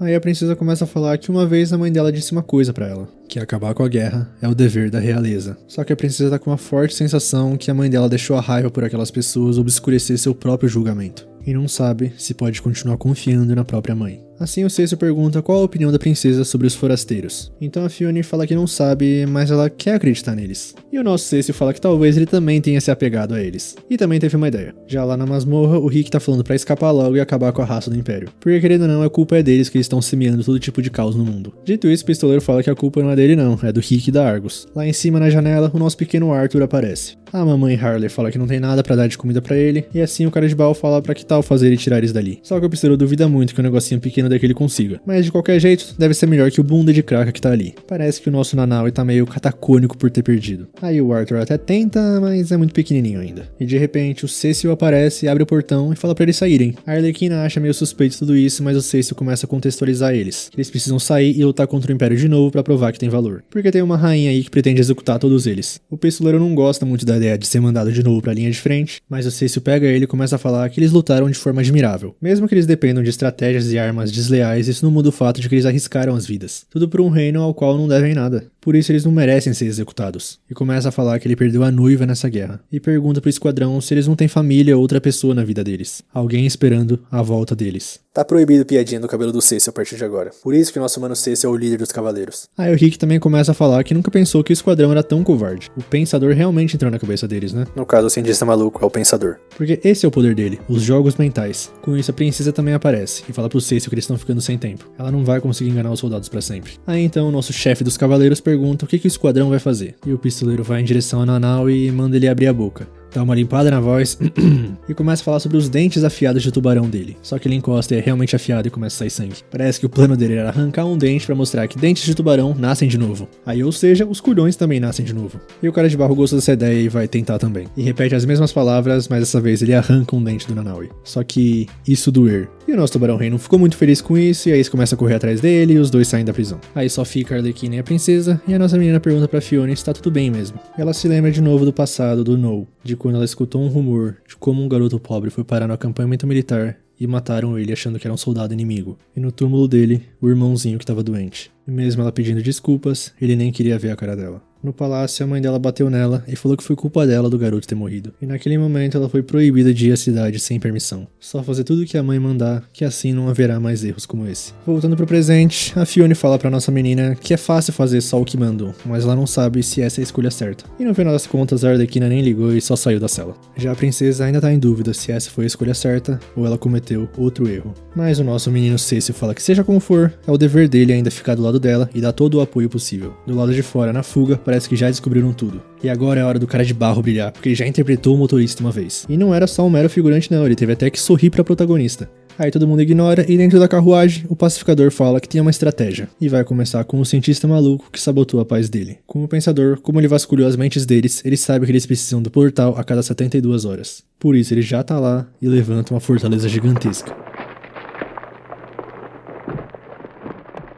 E o nosso esquadrão já tá na frente da fortaleza. Observando de longe de binóculos, o cara de barro fala que tem que tirar o chapéu. É praticamente um palco propício pra algo como a Bela e a Fera. E o Nanaue não consegue usar o binóculo porque ele é um tubarão. Fica aí a informação. Aí o pistoleiro fala pra eles levarem a sério porque tem muitos elfos lá. E o Rick complementa que se eles só se apressarem sem ter um bom plano, eles vão ser pegos. Desse jeito, nosso cara de barro faz uma miniatura ultra realista da fortaleza. E o pistoleiro começa, que tem soldados posicionados dali até ali, estão lado a lado, sem espaço pra se infiltrarem. Aí o cara de barro fica impressionado com a precisão dele, mas o pacificador fala que os soldados são treinados pra isso, mesmo que fiquem perturbados depois. Mas o pistoleiro fala pra parar de falar besteira, porque ele já era perturbado antes de entrar no exército. E de repente, com o binóculo, a Harley vê a katana junto com o pensador, e o Rick ouviu falar que é ela que lidera o grupo. Isso eles pensam que vai ser difícil acabar com o pensador sem antes acabar com ela. Aí a nossa menina Harley tem a brilhante ideia de que tal eles darem uma bela surra no cientista maluco, enquanto também dão uma surra na katana. 2 coelhos com uma cajadada só. E nesse meio tempo o cara de barro toma um susto com o Nanaue só porque o nosso tubarão quer ver o binóculo de novo. Mas voltando pro plano de infiltração, parece que todos os soldados estão interligados pelo cérebro. Provavelmente por causa do capacete do pensador. Ou seja, eles têm que dar um jeito de tirar o capacete dele. Aí o pacificador dá uma olhada no ambiente, vê uma casinha não muito longe da fortaleza. E a Arlequina solta do nada que uma vez ela e o Coringa roubaram um banco e abriram um cofre que era mantido em segurança máxima.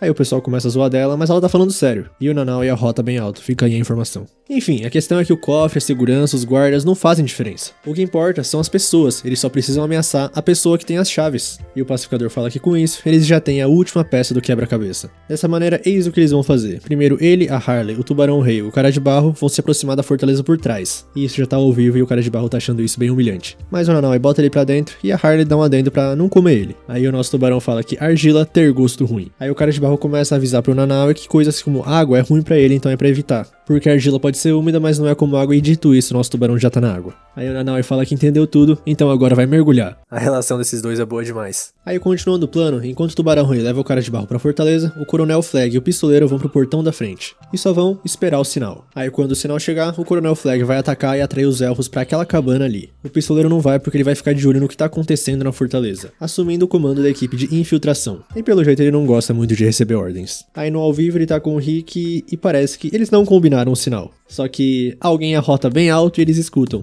Na verdade, acho que esse mundo inteiro escutou. Então o pistoleiro fala que esse é o sinal. Então é pro Rick ir. Ou melhor, o pistoleiro joga ele lá embaixo. E aí não tem muita opção a não ser fugir dos elfos levando eles até a cabana. E o pistoleiro também começa os trabalhos explodindo uma estátua da fortaleza. Lá dentro o pensador já viu que eles finalmente chegaram. Mas podem usar a estratégia que for, essa fortaleza não vai cair. Mas de qualquer jeito, ele manda chamarem ela, porque há trabalho a ser feito. Só que agora já é a vez do cara de barro fazer sua magia. Já infiltrado, ele se transforma no pensador e começa a perambular pela fortaleza. E dá de cara com a katana, que pergunta se precisa dela pra alguma coisa. Aí ele começa papo furado porque o papel dele é distrair ela. E enquanto isso, o pacificador e a Harley raptam um dos elfos e prendem ele na cabana. E o plano originalmente era o pacificador se disfarçar de elfo pra raptar um deles. Ele até se transformou na frente do pessoal e tudo pra mostrar a fantasia, mas todo mundo só ficou impressionado em ver pela primeira vez a cara do pacificador. Porque jamais que um maromba como ele vai se passar como um elfo. Então, o plano foi simplificado pra simplesmente o Nanaue raptar um deles. E assim feito, o elfo raptado já tá cara a cara com o pacificador. Esse negócio na orelha deles que parece ser o dispositivo de telepatia. E o pacificador começa falando que tá curioso pra ver como é que o cérebro deles tá conectado tudo em um só.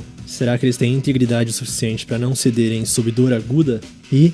do lado de fora, o Nanaue tá tentando comer o Arthur. E curiosamente, os elfos começam a gritar de dor segurando a própria mão. Dentro da cabana, o pacificador não tá com uma cara muito pacífica não. Só que o pensador vê tudo isso, aumenta a potência e manda eles atacarem o soldado que estiver mais fora da frequência. E agora eles até ignoram o Rick, mas estão indo pra cabana, então conforme o plano. Logo, é a vez da Harley e do Nanaue entrarem em ação. Mas o pistoleiro já manda o segundo sinal. Então a Arlequina deixa o nosso tubarão e o Arthur se divertirem sozinhos. E ela sai correndo numa coreografia insana direto pra fortaleza. Lá dentro, o pensador tá ficando louco. Não tem nenhum exército esperando pra emboscar eles do lado de fora da fortaleza, nem qualquer arma mágica do reino. Nem mesmo o novo poder mata-humano. Então o que esse esquadrão tá aprontando? Só que embaixo dele, a Arlequina já invadiu a sala onde ele tá. E já tá zoando a roupa dele. Mas o pensador não se deixa abalar. E fala que o plano deles é tão estúpido que ele nem cogitou a possibilidade dele. Aliás, parece que ele tem controle total sobre essa sala. Aí ele pergunta onde tá a katana e a Arlequina avisa que ela não vai aparecer não, porque ele mesmo tá mantendo ela ocupada. Dessa maneira chega de conversa fiada e a nossa menina fala pro pensador que é bom ele tá pronto pra sentir dor. Ela pula pelas pilastras e começa a atacar ele com tudo. Só que parece que ele consegue prever todos os movimentos dela e ainda joga ela lá de cima. Mas ela não desiste e vai de novo, só que dessa vez bate a cara numa pilastra.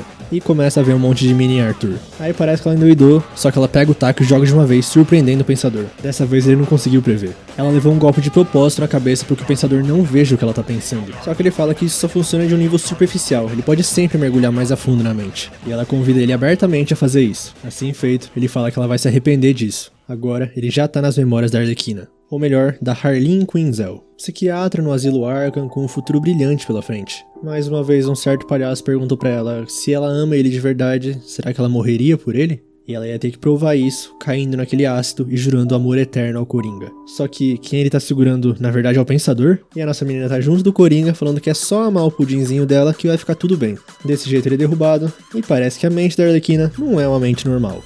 E ela finaliza ele com a clássica atacada. Com isso, do lado de fora, os elfos todos param. O pistoleiro e o Rick também se juntam e o pacificador faz realmente de tudo pelo seu objetivo mesmo. E o Rick fala que já não pode mais reclamar se for chamado de vilão. Só que eles ouvem um baita barulho vindo da fortaleza, que pelo jeito tá desabando. E a Arlequina se diverte até fugindo. Lá dentro, a Katana finalmente aparece pro Pensador. E fala que pra um cara famoso por ser o mais inteligente do mundo, ele não é grande coisa. E silencia ele. Com isso, a fortaleza finalmente desmorona por completo. Mas a Arlequina ainda tá ali por perto, encharcada de água. E a Katana aparece, segurando a cabeça de um certo Pensador numa mão. Até a nossa menina se assusta, mas a Katana fala que só valia a pena mantê-lo por perto por causa do capacete. Na outra mão, ela joga o cara de barro na água. E começa a se desfazer, virando uma gosma. Dessa maneira, a batalha entre as duas começa. Mas de novo, a Arlequina deixa o seu taco ser isolado. Então ela pergunta pro cara de barro se ele vai ficar muito tempo nesse formato de E realmente, ele fala que não pode se dizer um cavalheiro se ele não agir de acordo quando uma donzela precisa dele. Desse jeito, ele toma a forma de uma espada, e agora sim, a revanche da Arlequina contra a Katana vai começar. A luta tem uma coreografia insana, fluida, e a nossa menina corta a arma da Katana em dois. E a luta continua insana de acirrada, o cara de barro ajuda mexendo nas pedras ali perto também, e o entrosamento dos dois é coisa de louco. Tanto que a Arlequina até tira a máscara da Katana, que reconhece que a Harley é uma mulher fascinante. Mas a luta não continua porque o resto do esquadrão aparece. A Katana começa a fugir, o pistoleiro tenta acertar, mas pelo jeito ele só acerta quando tá a 300 km de distância. E ela consegue entrar na água pra fugir porque lá dentro tinha aquele povo que mais parece uma foca que lutou com o Nanau esperando por ela. Só que o cara de barro fala pra eles não irem atrás dela porque seria desperdício de energia. A vingança fica pra outro dia. E bom, o pacificador fala que é uma droga ela ter escapado, mas pelo menos eles estão com as próprias cabeças intactas. Então, tudo finalizado, o Rick fala que é hora de relatar as boas notícias. Só que o esquadrão pergunta pra quem e como. Aí, nosso Rick aponta pra cima. Mais tarde, o nosso esquadrão observa o Arthur botando fogo em alguma coisa. É a bandeira do Império e o nosso dragão fez um ótimo trabalho para a primeira missão. No palácio, toda essa batalha que aconteceu já foi relatada à rainha. A princesa Fiona, que tá escutando escondido, fica feliz de ouvir isso, mas quando ela olha pra mãe dela, ela manda despachar as tropas para trazer todos aqueles arruaceiros forasteiros pro castelo. E caso resistam, é para cortar a cabeça deles. E ela faz mais outro rosto furioso que eu nunca tinha visto nos animes. Mais tarde no palácio, começa a assembleia para discutir os feitos do Esquadrão Suicida. Eles dividem bem as opiniões, porque alguns acham que eles salvaram o reino, outros acham que eles têm que ser punidos porque desrespeitaram a rainha. Aí vira uma bagunça, aparece o Brasil, então a majestade pede ordem, e fala que eles podem decidir por conta própria se são aliados ou inimigos do reino. Desse jeito, ela chama pelo Theodore, que fica surpreso porque ela nunca chama ele pelo nome. Assim, como o Theodore é um dos vassalos mais leais e confiáveis dela, ela vai confiar uma tarefa a ele. Logo mais tarde, nosso esquadrão já tá no palácio e estão esperando ser recebidos com uma festa. A Arlequina perguntando pro Nano o que ele quer comer, o cara de barro falando que quer beber, mas o Rick fala pra baixar as expectativas porque, querendo ou não, eles fugiram da prisão. Só que eles rebatem falando que destruíram a fortaleza do inimigo, assim restaurando a paz na terra deles. Com isso, eles entram na sala do trono todo alegres, falando que os heróis retornaram, mas tá um climinha pesado, sem banquete, e o Theodore já começa a falar que eles armaram uma fuga da prisão, criando uma confusão desnecessária. E como se não bastasse, atacaram o território inimigo sem permissão. É inacreditável que eles tenham voltado. Nisso, o esquadrão ignora totalmente ele e perguntam pro Cersei o que tá acontecendo ali, já que eles foram chamados ali. A princesa tenta explicar, mas a rainha manda ela ficar quieta. Aí o Theodore começa de novo que a base da fortaleza era do Pensador, e esse tal de Pensador era originalmente do mundo deles. Ou seja, eles só limparam a própria bagunça. Mas o cara de barro fala que eles também libertaram os elfos, isso não vale nada? E sim, isso foi uma façanha e tanto, mas pra começo de conversa foi um humano do mundo deles que fez lavagem cerebral neles. Aí o Theodore começa em direção a eles, falando que eles continuam violentos, essas roupas ridículas, a atitude desrespeitosa, e aproveita pra perguntar pro Nanaue o que é ele, mas com um rosnadinho do nosso tubarão ele já treme de medo. Dessa maneira, a Arlequina fala que já entendeu como vai ser. A intenção deles nunca foi de aceitar o esquadrão, né? São como os fracassados da polícia que só pegam bandidos pra intimidar os caras no xadrez. Aí o Theodore manda ela ficar quieta, mas com um olhar ele fica pianinho. Mas é dessa atitude desrespeitosa que ele tá falando, ainda mais com essa maquiagem vulgar, é pra ela se pôr no lugar dela e dar um tapa na cara da nossa menina.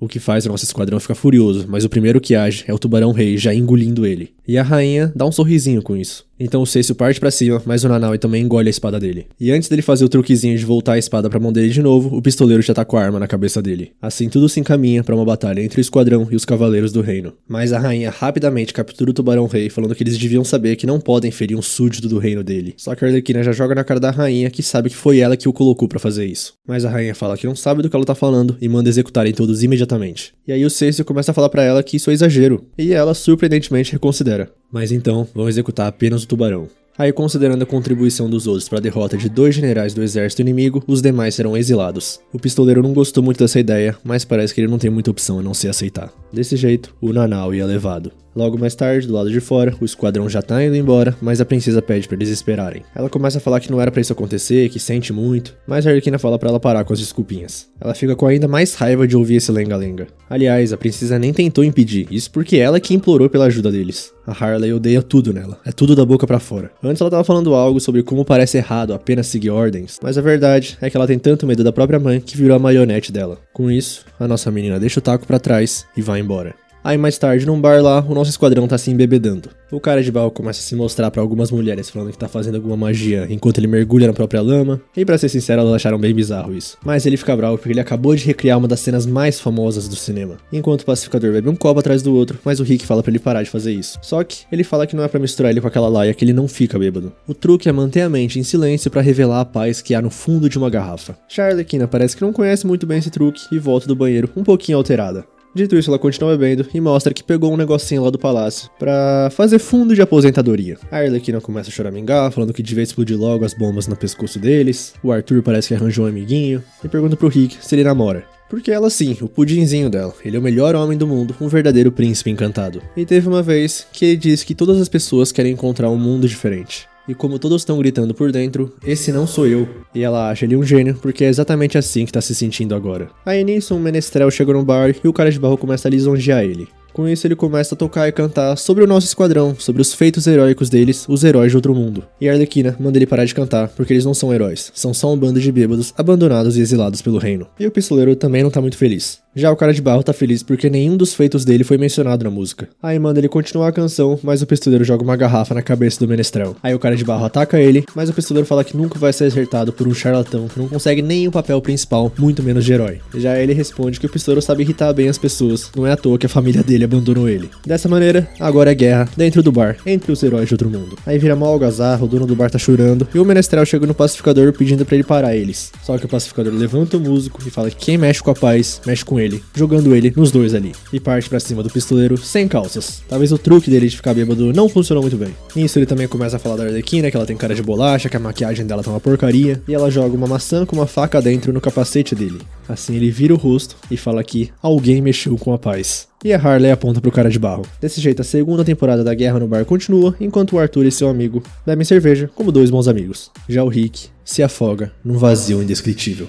Logo de manhã, a nossa menina acorda com um pouquinho de dor de cabeça, e o resto do esquadrão desmaiado também, com destaque pro pacificador que ainda tá sem calças. Mas o Rick aparece e joga água gelada no pistoleiro pra ele acordar, porque tá na hora deles irem pro portal, porque depois de tudo que aconteceu, com certeza vão mandar que eles voltem. Mas não sem o Nanaue, e ele não sabe quanto tempo vai levar pra resgatar ele. Por isso eles vão até o portal pra reiniciar o cronômetro nas bombas. Aí a Arlequina pede pra eles não falarem muito alto, porque o Arthur e seu amiguinho novo estão dormindo. Desse jeito, mais tarde, parece que ela deixou o Arthur pra trás. Porque se eles voltarem pro mundo deles, ele vai acabar sendo dissecado ou algo assim. Já que ele pode voar livremente e até fez um amiguinho, e o cara de barro entende, porque provavelmente eles vão ser presos logo depois que voltarem. Mas acima de tudo, ele tá impressionado que isso foi uma baita aventura. Eles realmente viveram em um Isekai. Seria o clímax perfeito agora resgatar um amigo que foi preso, mas pra um filme talvez seja mais emocionante alguém assumir o lugar dele. Assim eles chegam no portal e parece que a contagem das bombas foi reiniciada. Nisso Amanda Waller contata o Rick ali mesmo, o que impressiona nosso esquadrão que nem sabia que ele tinha um rádio. Aí ele contextualiza tudo, então ela fala que ele tá autorizado a voltar. Aí ele explica sobre o caso do Tubarão-Rei e tal, mas Amanda fala pra não se preocupar que ela cuida disso por ali.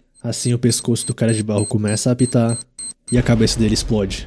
O Rick vê aquela cena e fica incrédulo com a diretora Amanda. Mas ela explica que determinou que a missão ficou difícil demais pra ser cumprida. Só que ele pergunta, então é isso? Ela só vai matar todo mundo? Vai ser a mesma coisa com ele quando terminar de extrair as informações? Mas a Harley manda a velha gorda ir em frente. é pra Amanda parar de achar que pode controlar eles só porque tá numa cadeirinha com um controle que pode controlar eles. Nisso, o Rick manda ela ficar quieta, e quando a Amanda ia explodir a cabeça de mais um, o pistoleiro fala pra ver um negócio. O Rick pede pra ela esperar, porque o castelo tá pegando fogo. Assim, nosso capitão pede pra prosseguir com a missão, porque tem uma batalha em andamento na capital real. É a chance deles de arrumar as coisas e tentar restabelecer uma relação amigável com o reino, construindo uma base nesse mundo e conseguindo os recursos que ela tanto quer. E se eles fracassarem, eles estão todos mortos, funciona de qualquer jeito. Então ela fala que ele tem 24 horas. Ela acabou de ajustar os cronômetros para as bombas explodirem dentro de 24 horas. Por isso, caso não consiga, todos morrem e o Coronel Flag não vai ter pra onde voltar. Assim ela desliga e a Arlequina pergunta qual que é do Rick, por que ele salvou eles. E ele explica que eles são vilões, tanto no mundo deles, quanto nesse mundo. Mas aqui eles estão um pouco no lado bom, pelo menos bom o bastante para que escrevesse uma música sobre eles.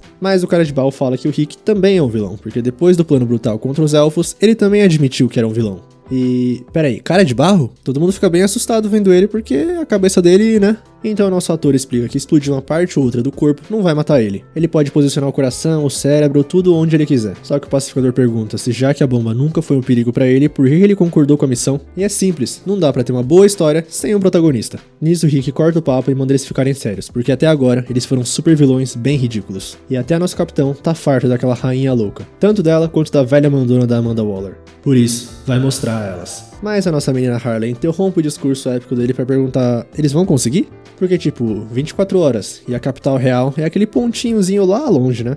Então o Rick tem a solução, que é correr. 2 horas antes, no palácio, a princesa vai pro quarto da mãe pensando que tem que fazer alguma coisa e no mínimo tem que impedir a execução. Mas quando entra, o quadro das duas tá quebrado, e ela encontra a mãe dela quebrando várias coisas, reclamando dos humanos, mas no reflexo da rainha, alguma coisa que não parece muito a mãe dela. De repente, o Cecil ouve um grito e manda o guarda dar uma olhada, só que outro guarda aparece atacando ele. A razão disso, um dos ministros usando o capacete do Pensador. O Cecil fala que isso é traição, mas o velhinho fala que tá apenas cumprindo seu papel como ministro do reino. Afinal, essas são as ordens da sua majestade. Então o Cecil pergunta sobre a princesa, mas o ministro fala que a princesa deve ser a última das suas preocupações no momento. Assim, cortando pra ela pergunta pro monstro onde está a mãe dela, que fala que a descartou. Quanto mais mortes houver, mais os poderes dela retornarão. Por isso ela decidiu instigar uma guerra entre o reino e o império. E pegar emprestada a aparência da mãe dela simplificou muito a situação. A Fiona em Doyle tenta partir pra cima, mas não consegue fazer nada. A única coisa que afetaria ela era a espada sagrada que o povo usou uma vez pra tirar os poderes. Só que ela tá na barriga do nosso tubarão-rei. E de repente, quando ela vai atacar a Fiona, uma espada sai voando. É o Cecil que aparece para proteger a princesa. Com o monstro, ele fala que não tem mais motivos para se esconder. Então mostra a eles sua verdadeira forma, e regenerando a própria mão. O Cecil reconhece ela, é a rainha dos mortos-vivos. E ela aproveita e começa a falar sobre a noiva dele que perdeu a vida em meio a todas as lutas que ela planejou. Com isso, o Cecil parece que explode de raiva e finca a espada no chão. Um clarão bem forte, mas ele usa isso para escapar com a princesa. E o monstro ficou impressionado que ele não mordeu a isca. Aí o Cecil leva a Fiona para um quarto, mas ela tá desolada, chorando muito. Então ele entrega uma adaga para ela e fala que ela precisa ser forte, porque agora é a única esperança do reino. Os outros guardas já descobriram que eles estão ali e começam a fazer pressão na porta. Então a princesa pega a adaga, se olha no espelho, vê o bastão da Harley e se lembra das palavras que ela falou.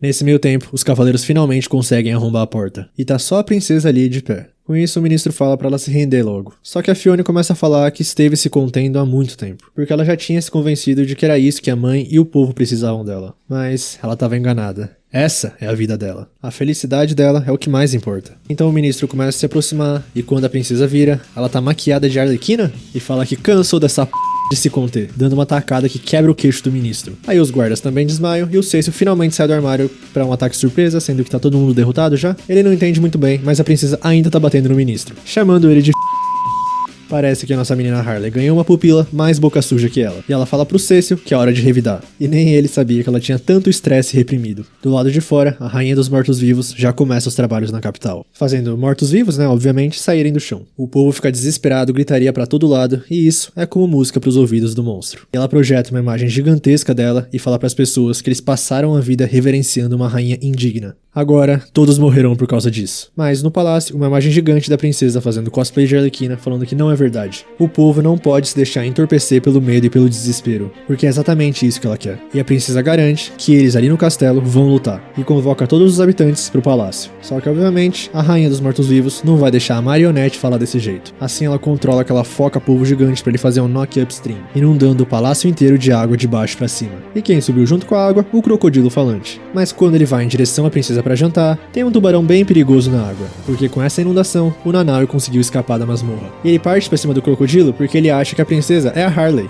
Mas a Fiona vai lá e chama pelo Senhor Peixe. Aí ele percebe que essa não é a Harley, fica distraído e o jacaré ataca ele. É impressionante o toque de Midas reverso dessa princesa. Aí o Cecil aparece pra proteger ela, porque a rainha dos mortos-vivos já tá na frente deles. E fala pra Fiona que ela não vai ficar mais forte só de usar uma maquiagem diferente. Mas ela sabe disso e fala que ainda bem que não tá sozinha. E de repente, um tiro acerta o capacete da rainha. O nosso esquadrão lá de longe finalmente apareceu. E eles reparam que a cidade tá realmente uma baderna. Aí o pistoleiro vê a princesa e pergunta quando que deu a louca nela. Será que é a rebeldia de adolescente? Então eles olham pra Harley e parece que descobriram que modelo que a Fiona tá seguindo. Mas esperam que a mudança seja só exterior. E lá de longe eles veem o Nanaue e parece que ele não tá indo muito bem na luta não. Mas o Rick fala que a primeira missão deveria ser salvar a princesa Fiona. Portanto, vão se dividir em 2 grupos. O cara de barro vai se encarregar da clássica cena de resgatar a princesa. Já o pistoleiro e a Arlequina falam que vão caçar uns zumbis. Então o Rick dá um walkie-talkie que ele tinha sobrando pra Harley, porque é pra avisar se acontecer alguma coisa. E o esquadrão não fica muito feliz de saber que ele tava escondendo mais coisas. Assim, chegou a hora deles botarem pra quebrar. A Arlequina e o pistoleiro já chegam na cidade e tentam atirar na rainha dos mortos-vivos, que por sua vez convoca a magia, aquela bruxa daquele outro episódio lá. Mas ela não parece muito feliz de receber ordens. Dito isso, o bichão fala pra ela que ela sabe o que vai acontecer se não obedecer. Vendo tudo isso, a princesa manda o Cecil pra ajudar eles. E não precisa se preocupar com ela. Então ele entrega alguma coisa pra ela e manda ela tomar cuidado. Com o grupinho do cara de barro, eles também toparam com alguns esqueletos. E ele tá se divertindo muito porque é como se estivesse vendo um apocalipse zumbi de camarote. Até usa um ataque nomeado Anemona da Morte. Aí eles vêm de novo na nave levando a pior e o pacificador fala que vai ajudar ele. Só que quando ele sai, a Katana já aparece pra enfrentar os 2 que sobraram. E o Rick já fala pro cara de barro cuidar disso. Voltando pro nosso tubarão, parece que na luta ele tá levando a pior, só que consegue se regenerar. E a explicação dele é eu não perder. Mas pra piorar, a foca polvo aparece pra ajudar o crocodilo. Assim, no 2 contra 1, parece que o tubarão rei não teve a menor chance. E o crocodilo fala pro Leviatã do mar que ele é o melhor irmão que poderia ter. Já pro cara de barbatana, ele fala que era melhor ele ter alguém na retaguarda também. Mas alguém grita que ele tem.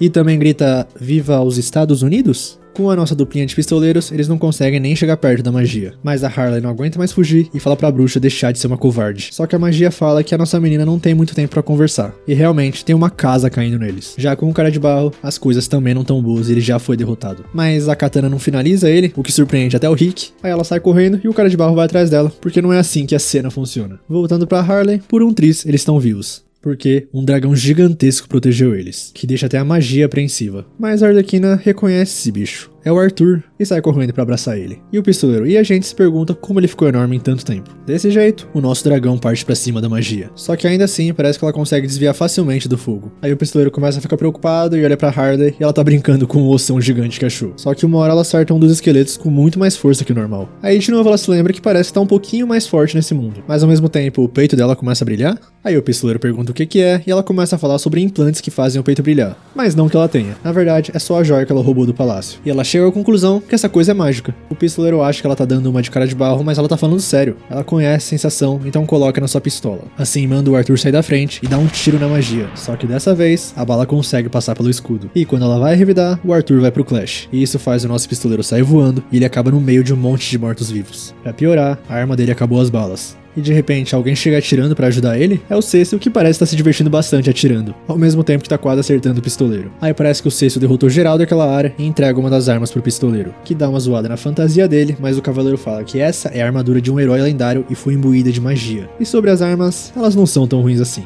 Voltando pra Harley, a magia realmente não consegue se defender dos tiros da pistola. Assim ela cai no chão e enterra a Arlequina quem manda, que pergunta qual o objetivo dela ali, porque ela viu que tinha algo estranho entre a bruxa e a esquelética. Além disso, depois de usar toda essa magia, a Harley percebeu uma coisa. Daquela vez que o Pensador atirou no esquadrão, foi a magia que parou as balas. E com isso a bruxa faz uma expressão que a Arlequina reconhece. É a cara que a pessoa faz quando o Coringa tá mantendo como refém algo que é precioso pra ela. E parece que bingo. Cortando pro cara de barro e pro Rick, eles se deparam com o esqueleto do dragão do outro dia e a magia tá dentro dele. E o cara de barro fala que sempre que surge um personagem com o mesmo rosto de outro, tem uma boa trama por trás. E chega à conclusão que chegou o momento dele roubar os holofotes. Atrás deles, a Katana observa tudo isso com um sorriso no rosto. Na cidade, o caos ainda reina, mas a princesa Fiona desceu pra ajudar os habitantes. Com o nosso cara de barro, o Rick tá falando pra ele não ser imprudente. Mas o nosso herói fala que ele tem que agir. Dragões adoram tesouros, e dentro da barriga desse tem uma mulher que é a cara da magia. Ou seja, tudo indica que é um MacGuffin. No caso, isso é tipo um objeto, dispositivo, evento, de enredo na ficção que serve pra fazer avançar a história e motivar os personagens. Mas claro, o Rick não sabia disso, eu só tô falando pra vocês porque eu fui atrás ver. Desse jeito, o cara de barro assume aquela forma de dragão e parte pra cima. Só que ao contrário do que ele imaginava, o monstro não se assustou. Porque segundo ele deixou a cara desse dragão dele agora mais feroz do que da outra vez. E de repente, uma explosão, mas o Rick já pegou o corpo da magia, que bate a cara na árvore e ela mesma sente lá com a Harley. Assim ela fala pra Arlequina pra parar de mexer com ela. E vai lá em cima procurando o corpo. Nisso, o Rick entra em contato com a Harley pra falar que acabaram de encontrar algo que parece ter relação com a magia. Então a nossa menina fala que tá na praça e é pra trazer pra ela. O Rick fala que não é tão simples assim levar essa coisa, mas a transmissão é cortada. Com isso, a Arlequina pergunta pra magia se aquela roubou alguma coisa dela, uma carta de amor embaraçosa, o cobertorzinho preferido. Mas seja o que for, a boa notícia é que eles roubaram isso dela. Portanto, ela devolve isso em troca da ajuda dela. E aliás, ela fala pra magia que ela é bonitona demais pra ficar ao lado de um bando de zumbis feiosos. Só que a magia começa a sentir mais dor e fala que a Arlequina vai pagar por isso. E começa a atacar a nossa menina que não tá entendendo nada. Mas pra dar um ponto a favor dela, o Rick e o cara de barro realmente não estão tratando o corpo dela muito bem. Mas ao mesmo tempo eles também estão tendo que fugir de um dragão esqueleto que sobreviveu a uma explosão. E o cara de barro conhece esse plot dos esqueletos que não são derrotados e sempre se recompõem. Eles precisam transformar ele em cinzas ou esmagar ele até virar pó. E o corpo da magia continua sofrendo, enquanto a Arlequina e a cidade sofrem nas mãos da magia espiritual. Só que alguém aparece pra salvar o dia derrotando o dragão esquelético. Cortando ele ao meio, obviamente, é a Katana. O Rick pergunta por que ela ajudou eles, mas ela só fala pra eles irem, porque a Harley tá esperando eles. E o cara de barro fala que já entendeu tudo. Ela tem a gratidão dele, e é pra ela ir ao castelo quando tudo isso acabar, pra eles discutirem isso com mais privacidade. Dito isso, ela vai embora. O Rick não entende que foi isso, mas o cara de barro fala que ele realmente não sabe captar as sutilezas. Aquela mulher tá completamente apaixonada pelo cara de barro. Mas deixando isso de lado, como eles vão levar o corpo da magia até a Arlequina? Porque arrastando os zumbis vão alcançar. Então o cara de barro fala que teve uma ideia. Cortando pro nosso tubarão rei, a luta de 2 contra 1 virou um 2v2 justo. Ou não, porque o pacificador é o único que não sabe nadar. E enquanto ele tem que respirar, os dois resolvem atacar o Nanaue. E o crocodilo continua falando esse tempo todo, que o Nanaue tem amiguinhos humanos e isso nunca vai superar a sincronia incrível que ele e o irmãozão dele têm. Dito isso, cadê o irmão? Ele vai lá em cima dar uma olhada e o pacificador tá com a mão dentro das guelras dele. E o jacaré fala que isso é golpe baixo quando se lida com peixes. Nisso o pacificador fala que é só um mensageiro da paz, mas caso o jacaré faça qualquer gracinha, ele já sabe o que vai acontecer com o querido irmão. Nesse meio tempo, o Nanaue surge falando que amigos não saber nadar, mas amigos ser esperto, partindo pra cima do jacaré. Aí ele contra-ataca e como o pacificador falou pra ele não fazer nenhuma gracinha, F no chat porque menos uma foca polvo no mundo. Ou não, porque quando ele entra na água, ele volta à vida diferente. Com uma fome de carne de jacaré, assim luta finalizada, o Nanaue volta pra superfície, mais bravo porque ele não vencer luta. Ele fraco demais. Só que o pacificador fala que ainda precisa dele, pra levar até outra margem porque nadar deixa ele muito cansado. Cortando pro pistoleiro, parece que o Cecy foi ferido gravemente. E protegendo nosso pistoleiro porque o papel de um cavaleiro é proteger o próximo. E na verdade foi na própria granada do pistoleiro. Assim ele tira a manopla e entrega pro pistoleiro. E fala pra ele proteger a princesa e salvar o reino, porque sabe que eles conseguem. E agora, ele descansa em paz. Nisso o pistoleiro dá um soco nesse negócio de raio por ter perdido o grande amigo, e vendo o que essa coisa fez na parede, pistoleiro, transformar. E pelo jeito isso daqui virou Power Rangers? Mas ficou maneiro pra caramba. Com essa armadura, cada bala dele tem uma potência gigantesca. Aí ele se lembra que essa armadura é de um herói lendário e foi imbuída em magia. Então olha pro seu amigo descansando em paz e teve uma ideia. Logo a Katana pergunta pra Rainha dos Mortos-Vivos como é que tá aí, então ela rebate falando que é a Katana que tem que se reportar a ela. Só que do nada as duas começam a falar sobre como a vista tá bonita nesse caos. Voltando pra Harley, mesmo com o Arthur não tá fácil. Mas é que a nossa menina ainda tá tentando se comunicar com a magia, que por sua vez tá se sentindo meio zonza. Assim a Harley olha lá pra baixo e tem uma bola de lama rolando. É o cara de barro com o corpo da magia dentro pra ir mais rápido. Aí a própria vê tudo isso e vai atrás do próprio corpo. Mas a Rainha dos Mortos-Vivos já percebeu que eles querem devolver o corpo da magia. E nesse caso, ela decide que não tem mais motivos pra mantê-la viva. Uma pena porque virar um morto-vivo vai fazer ela perder metade do poder. Desse jeito a magia que tava indo cega de ódio é atingida. Nisso a Harley vai tentar salvar ela, mas outra magia tá indo em direção da nossa menina. Só que alguém a defende com magia e é o nosso Power Ranger pistoleiro todo descolado. Dito isso, elas caem com tudo em cima do cara de barro. Mas parece que certa alma e certo corpo se juntaram. E dessa maneira, se livrar dos zumbis é moleza pra magia. E a Arlequina não tá entendendo nada, mas fala pra ela que agora ela não tem mais por que obedecer aquela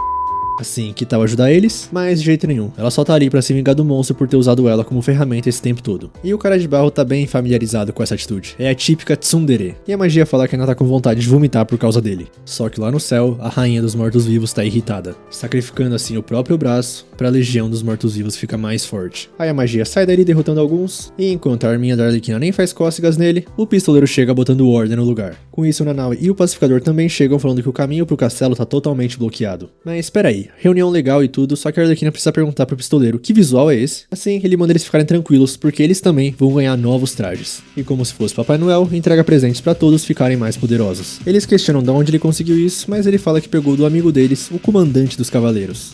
E infelizmente, ele dá a notícia que ele tá descansando em paz, roncando que nem uma britadeira. E nesse meio tempo de papo furado, os zumbis já se aproximaram. Mas a Harley começa a falar como ficou irritada ouvindo o discurso da rainha, porque ela diz que ali não tem lugar pra pessoas como eles. Por isso eles têm que mostrar pra ela que estão cansados de ouvir esse papo.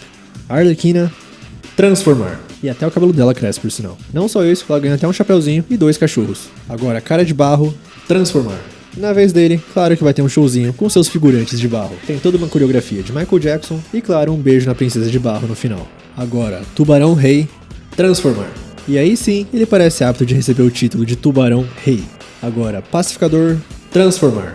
E claro que ele tem que virar um Capitão América de saia, mas a pistola dele ganha um facão na ponta bem maneiro. O Rick fica impressionado vendo tudo isso, e agora é a vez do Esquadrão Suicida botar pra quebrar. O pistoleiro já começa usando seu poder de dar vários tiros de uma vez. A Harley com seus cachorros e sua pistola potencializada, o Nanaue literalmente nadando em terra, e com o mesmo poder do Arlong de One Piece. O cara de barro simplesmente invocando lava do chão pra mostrar o poder do Isekai. E o Pacificador dando vários socos. Uma Jojo referência? Aí eles acabam com todo mundo, ou não, porque são zumbis que eles estão enfrentando. Ou seja, eles precisam acabar com a chefe deles primeiro. Mas a magia volta de onde quer que ela foi e manda eles irem atrás da rainha. Depois que eles matarem ela, ela tá disposta a dizer que estão kits. E pô, essa magia aí é coisa de doido e de forte. Assim vão todos voando atrás da rainha dos mortos-vivos, mas ela já percebeu. Nisso ela ataca e o Arthur acaba sendo atingido, então a Arlequina vai salvar ele e o Rick que tava montado nele. Só que eu não sei se salvou porque eles realmente caíram com tudo. Mas estão vivos e bem e na frente da princesa. Talvez não muito bem, vai. A Fiona fica toda feliz de ver eles, mas a Arlequina repara numa coisa. E chega perto, analisa, olha e fala que então, essa é a princesa de verdade? E chama ela de fofinha e que adorou a maquiagem por sinal. Dito isso, enquanto elas conversam, lá em cima tem uma batalha. Aí a princesa avisa que a rainha dos mortos-vivos só pode ser derrotada por uma espada sagrada mantida há séculos no reino deles, que no momento tá desaparecida. Nisso ela resolve curar o machucado da Harley e ela percebe que a princesa sabe usar magia. Por isso, a nossa menina tem um plano. Voltando lá pra cima, o monstro mesmo sozinho tem muita vantagem, e já tira de jogo o pistoleiro. Aí o pacificador tenta atacar, mas ela para a espada com a ponta dos dedos e ainda desvia da bala,